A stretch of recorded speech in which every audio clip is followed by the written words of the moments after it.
ചരിത്രത്തിലെ ഏറ്റവും വലിയ ആയുധ കരാറിൽ ഒപ്പിടാനൊരുങ്ങി ഇന്ത്യ. 114 ഫ്രഞ്ച് നിർമ്മിത റഫാൽ യുദ്ധവിമാനങ്ങൾ കൂടി വാങ്ങുന്നതിനുള്ള കരാറിൽ ഒപ്പിടാനാണ് ഇന്ത്യ ഒരുങ്ങുന്നത്.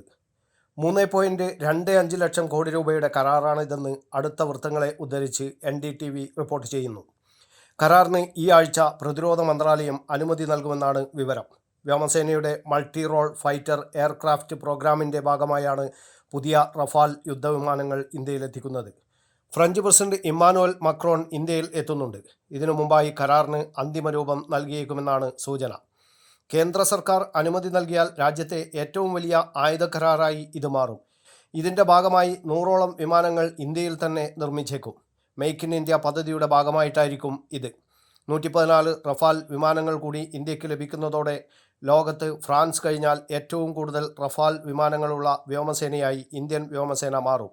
നിലവിൽ 36 റഫാൽ യുദ്ധവിമാനങ്ങളാണ് ഇന്ത്യക്കുള്ളത്. 2024 ഡിസംബറിലാണ് അവസാനമായി വ്യോമസേനയ്ക്ക് C വേരിയൻ്റ് റഫാൽ വിമാനങ്ങൾ ഫ്രാൻസിൽ നിന്ന് രാജ്യത്തെത്തിച്ചത്. കൂടാതെ 26 M വേരിയൻ്റ് റഫാലുകൾക്കും ഇന്ത്യ ഓർഡർ നൽകിയിരുന്നു.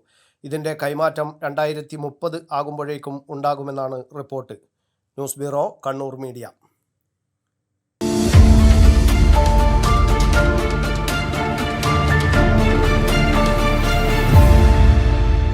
ശരി, പറയും എന്താ ഇങ്ങനെ പ്ലാൻ? കിച്ചൺ വർക്ക്സും ഇന്റീരിയർ വർക്ക്സും നമുക്ക് നല്ലൊരു ടീമിനെ ഏൽപ്പിക്കണം. പിന്നെ ഫർണിച്ചർ സുനിതയിൽ നിന്ന് എടുക്കാം. അവിടെ ആകുമ്പോ എല്ലാ മോഡൽ ഫർണിച്ചറും അവൈലബിൾ ആണ്. മോഡേൺ വേണമെങ്കിൽ മോഡേൺ, ട്രഡീഷണൽ വേണമെങ്കിൽ ട്രഡീഷണൽ. ഇനിയിപ്പോ ഇമ്പോർട്ടഡ് ഫർണിച്ചർ വേണമെങ്കിലോ അതും സുനിതയിലുണ്ട്. ചേട്ടാ, ഫർണിച്ചർ സുനിതയെന്നാണെങ്കിൽ മോഡുലർ കിച്ചണും ഇന്റീരിയർ വർക്ക്സും അവരെ തന്നെ ഏൽപ്പിച്ചാ പോരെ? അതിനവർ ഇന്റീരിയർ വർക്ക്സ് ഒക്കെ ചെയ്യുന്നുണ്ടോ? ഒരു വീടിന്റെ മുഴുവൻ ഇന്റീരിയർ ഡിസൈൻ ചെയ്ത് ഫിനിഷ് ചെയ്യാനുള്ള സ്പെഷ്യലൈസ്ഡ് ആൻഡ് എക്സ്പീരിയൻസ് ടീമും സ്വന്തമായ ഒരു മാനുഫാക്ചറിംഗ് യൂണിറ്റും ഉണ്ട് സുനിതയ്ക്ക്. ഇപ്പോൾ ഏത് ജനറേഷന്റെയും ഫേവറേറ്റ് സുനിത ഫർണിച്ചർ,